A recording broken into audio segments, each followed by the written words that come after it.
আমার সকল প্রিয় ছাত্রছাত্রীকে জানাই আমার চ্যানেলের তরফ থেকে স্বাগতম। স্টুডেন্ট দেখো, আজকে আমি আলোচনা করব যারা রয়েছে নর্থ বেঙ্গল ইউনিভার্সিটির আন্ডারে NEP syllabus third semester minor Bengali যাদের রয়েছে।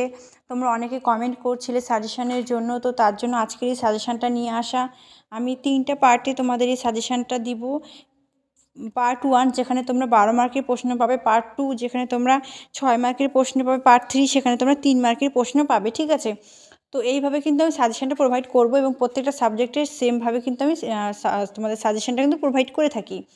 তো অনেকে কমেন্ট করছিলে মাইনর বেঙ্গলি সাজেশানের জন্য, তো তার জন্য সাজেশানটা নিয়ে আসা। একটু ধৈর্য সহকারে দেখতে হবে এবং তোমরা যদি পারো খাতায় লিখে নাও। ঠিক আছে, স্ক্রিনশট করে বা এটা ঠিক হবে না, তোমরা লিখে নাও, তাহলে কিন্তু লিখতে লিখতে কিন্তু প্রশ্নগুলো অলরেডি মাথায় চলে আসবে এবং তোমাদের কিন্তু পড়তে সুবিধে হবে।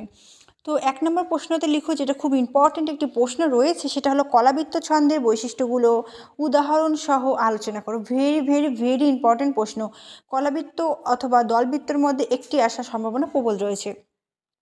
নেক্সট রয়েছে দলবৃত্ত ছন্দের প্রধান বৈশিষ্ট্যগুলি কি, উদাহরণ সহ আলোচনা করো। তারপর রয়েছে মুক্তক ছন্দ কাকে বলে, এই ছন্দের বৈশিষ্ট্যগুলি লেখো।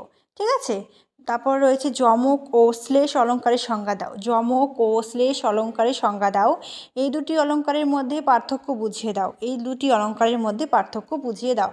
ভেরি ইম্পর্টেন্ট প্রশ্ন। নেক্সট অনুপ্রাস অলঙ্কারের প্রকার উদাহরণ সহ লেখো। অনুপ্রাস অলঙ্কারের প্রকার উদাহরণ সহ লেখো। ঠিক আছে, তারপর নেক্সট যে প্রশ্নটা যাচ্ছি, সেই প্রশ্নতে যাওয়ার আগে তোমাদের কিছু কথা আমার বলার রয়েছে, যে যারা চ্যানেলে নতুন রয়েছে তোমরা অবশ্যই আমাদের এই চ্যানেলটি সাবস্ক্রাইব করে পাশে থাকবে।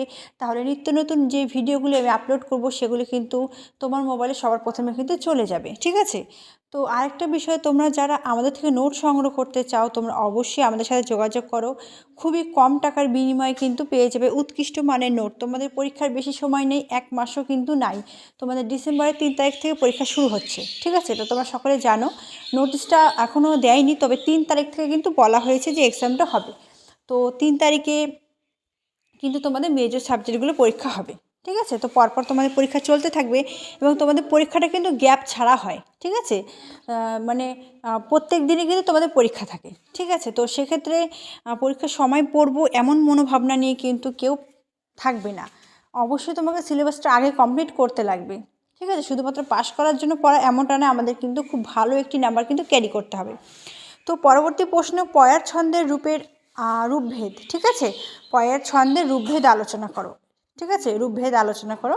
তারপর প্রবহমান পয়ার ছন্দ সম্পর্কে লেখো। প্রবহমান পয়ার ছন্দ সম্পর্কে আলোচনা করো।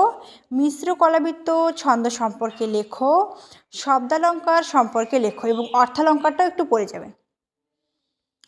তো তোমাদের ছন্দ কিভাবে নির্ণয় করতে হয়, অলঙ্কার, সবটা আমি বলবো। তো ছন্দ এবং অলঙ্কারের মধ্যে যে কোনো একটি কিন্তু করলে তোমাদের হয়ে যাবে। তো অলঙ্কার এবং ছন্দ এটা তোমাদের 6 আসবে। তো তো সেক্ষেত্রে দুটো প্রশ্ন আলাদা থাকে, মানে নির্ণয় করা ছাড়া থাকে।